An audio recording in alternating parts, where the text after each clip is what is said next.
ወርቃማው አሳ። ከረጅም ዓመታት በፊት በግብፅ ውስጥ አንድ ቤተ መንግሥት ነበር። በዛ ቤተ መንግሥት ውስጥ የነበረ አንድ ንጉሥ ዓይኑ ታውሮ ስለነበር በጣም ታላቅ ሐዘን ሆነ። ብዙ ዶክተሮች ሊፈውሱት ቢሞክሩም ነገር ግን አልተሳካላቸውም። የግዛቱ ነዋሪዎች ሁሉ ያለማቋረጥ ይጸልዩ ነበር። ከጥቂት ጊዜ በኋላ አንድ ጀልባ ከወደብ ላይ ቆመ። ከዛም ዶክተር ዋዚል የተባለ ከወዲያ ማዶ የሚገኘው ንጉሥ የግል ሐኪም መሆኑን አስረድቷቸው ንጉሡንም ለማከም ፈቃደኛ እንደሆነ ነገራቸው። ሕመሙ መጥፎ ነው። ሕመሙ ተስፋ የለውም። በጣም አስቸጋሪ ነው። ነገር ግን የማይቻል ነገር የለም። እይታውን ልመልስለት እችላለሁ። ነገር ግን ልዩ የሆነ የዓይን ጠብታ እፈልጋለሁ አለ ዶክተሩ። የፈለግከውን የዓይን ጠብታ ለመስራት የፈለግከውን ነገር ያቀርባለሁ። ነገር ግን ወቅ አባቴን ለማዳን አለብህ አለ ልዑሉ። እኔ የምሠራው ጠብታ የወርቅ ጭንቅላት ካለው ዓሣ የሚሠራ ነው። ያንን መድኃኒት ፈልገህ ማግኘት ከቻልክ አባትህን የሚያድን መድኃኒት መሥራት ትችላለሁ። ነገር ግን በ100 ቀን ውስጥ ያንን ዓሣ የማታመጡ ከሆነ ትቻችሁ ለመሄድ እገደዳለሁ አለ ዶክተሩ። ልዑሉ ወዲያውኑ ከሰዎቹ ጋር ወጥቶ ሄደ። ታላቁ ባሕር ከቤተ መንግሥቱ በኪሎ ሜትሮች ይርቅ ነበረ።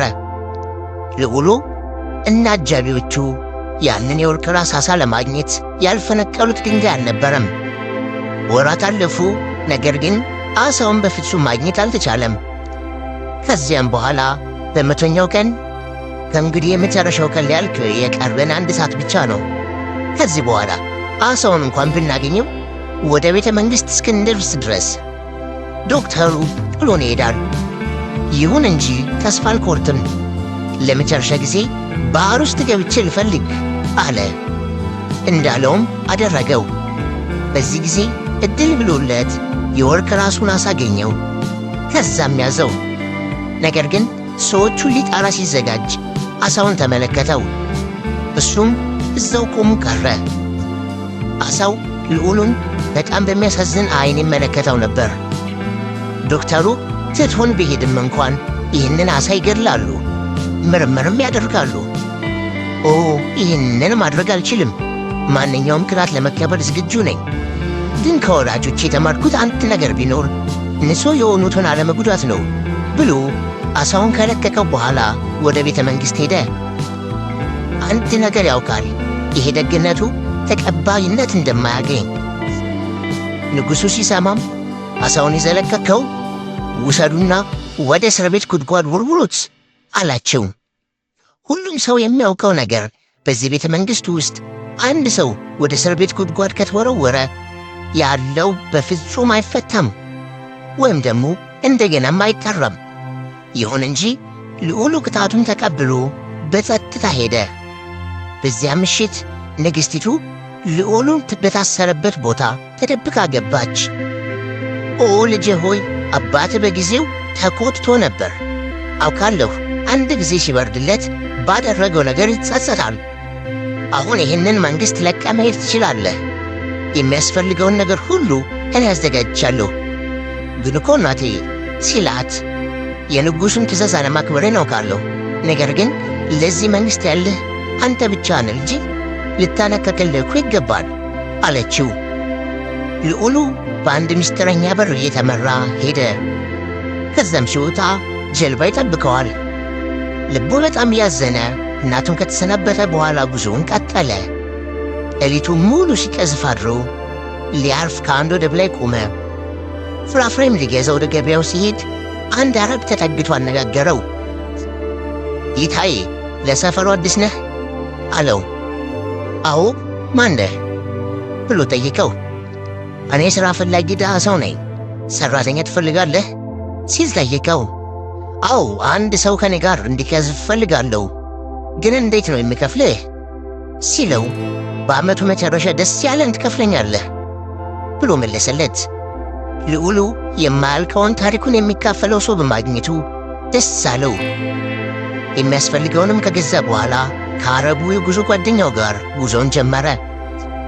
ከአንድ ወደብ ከመድረሳቸው በፊት ለአንድ ሳምንት ያልከዘፉ አንድ ትንሽ መንግሥት ይመስላል። እዚህ መቆም አለብን ጌታዬ። ብዙ ከዘፍን ለዘላለም መክዘፍ የለብንም እኮ ጌታዬ። ምናልባት የመንግሥት ሰዎች ቢፈልጉ እኮ አንድ ቦታ መቀመጥ አለብን አለው። በጣም እርግጠኛ ትመስላለህ። እኔም ፈልገው እንደሚመጡ በምን አወቅ? ይህ የሚሰማኝ ነገር ነው አለው አረቡ። ልዑሉና ጓደኛው በዚያ መንግሥት ውስጥ ያለውን ለማወቅ ያጠኑ ጀመር። አንድ የሚያርፉበት ሆቴል አገኙ። ከሆቴሉ አስተናጋጅም ጋር ይነጋገሩ ጀመር። እርሱም ንጉሡ አንድ በጣም ቆንጆ ልጅ እንዳለችውና ባል የተፈለገላት እንደሆነ ነገራቸው። ስለ ልጅቱ መልካምነት እናም ደግሞ ደግነት ደጋግሞ ነገራቸው። ልዑሉ ገና ምን እንደምትመስል ካላያት ልጅ ፍቅር ሊይዘው እንደሆነ አረቡ ልጅ ገብቶታል። ኦ ጌታዬ፣ ልዕልቲቱን ሄደን ማግኘት አለብን አለው። በጭራሽ አታድርገው አለ አስተናጋጁ። ኧረ እባክህ፣ ልዑሉ ማረፍ እንደሚፈልግ እርግጠኛ ነኝ ጌታዬ፣ መሄድ አለብህ አለው። ኦ ትክክል ነህ፣ እኔ ራሴ ነገ ሄዳለሁ ብሎ በሚቀጥለው ቀን ልዑሉ በታቀደው መሠረት ወደ ቤተ መንግሥቱ ገባ። ግርማ ሞገስ ባለው አረማመድ ከንጉሡ ፊት ቀረበ። ንጉሥ ሆይ፣ እባክዎ የልጆትን እጅ ለጋብቻ ልጠይቅ ነው በዚህ ያለሁት አለ። ጥሩ መልካም፣ እኔ የጋብቻውን ሰርግ አዘጋጃለሁ አለ። አዎ ይገባኛል ንጉሥ ሆይ፣ ማንነቴን ማወቅ አይፈልጉም?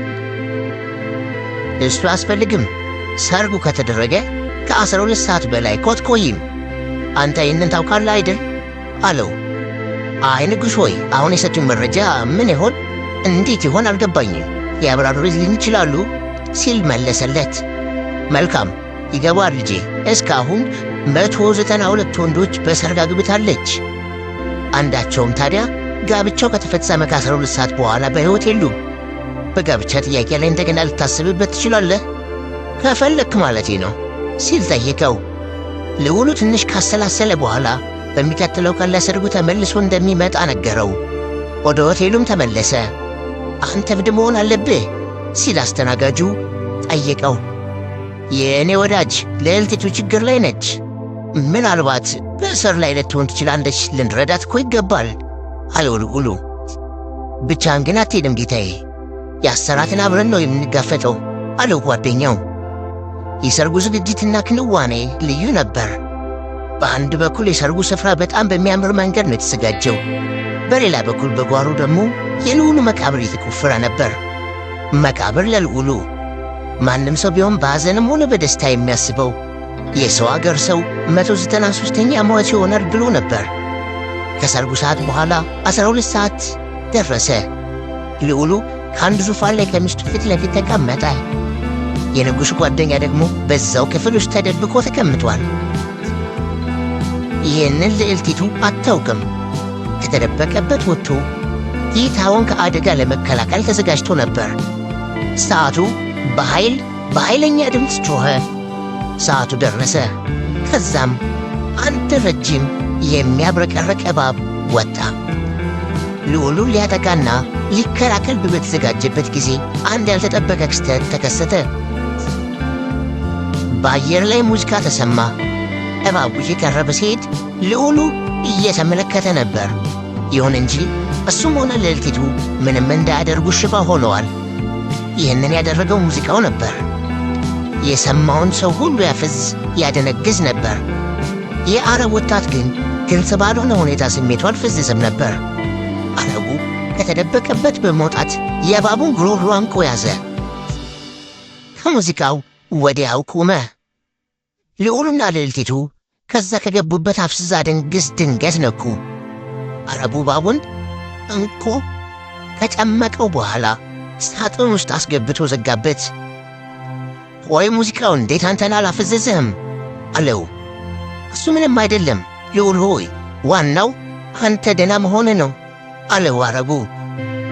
በልዕልቲቱ ላይ የተደረገው ድግምት ተነሳ። ሁለቱም ተቃቅፈው አለቀሱ። ያ በቂ እንደሆነ ሁሉ አንድ መልእክተኛ ወደ መንግሥቱ መጣ። ስለ ልዑሉ ከጠየቀ በኋላ ይዞ የመጣውን ዜና በሰረው። ንጉሡ ዓይኑ እንደገና ማየት ጀምሯል።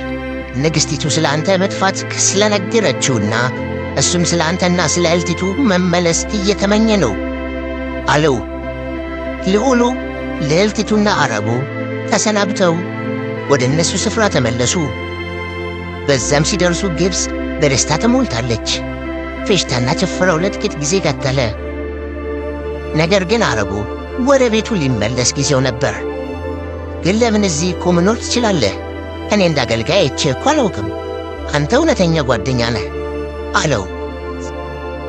የአንተ መልካምነት ነው ጌታዬ፣ ይህ ባህሪ ነው ወደ አንተ እንድቀርብ እኮ ይሳበኝ አለው አረቡ። ኦ ምን ማለት ነው አልገባኝም አለ ልዑሉ። አዎ እኛ ዓሣዎች በጣም እናስታውሳለን አለው። ዓሣዎች? አዎ እኔ አንድ ቀን ከሞት ያደርገኝ ወርቃማው ዓሣ ነኝ ጌታዬ። አሁን ወደ ቤተ መንግሥት ስለተመለስክ እኔ ደግሞ ወደ ቤቴ መሄድ አለብኝ። ሁልጊዜም ማልለይህ ጓደኛህ ነኝ። ልዑል ሆይ ምንም ጊዜ ቢሆን አንተን ለመጠበቅ አልጠፋም አለው። ልዑሉ ጓደኛውን አቅፎ ከተሰናበተው በኋላ ሲሄድ ተመለከተው። በዓይኑ እንባ ቢያቀርም ፊቱ ግን በደስታ ተሞልቷል። ልዑል ጓደኛውን ሊጎበኝ ወደ ታላቁ ባሕር ወደብ ይሄድ ነበር። በዘመናቸውም ሁሉ ጓደኛም ነበሩ።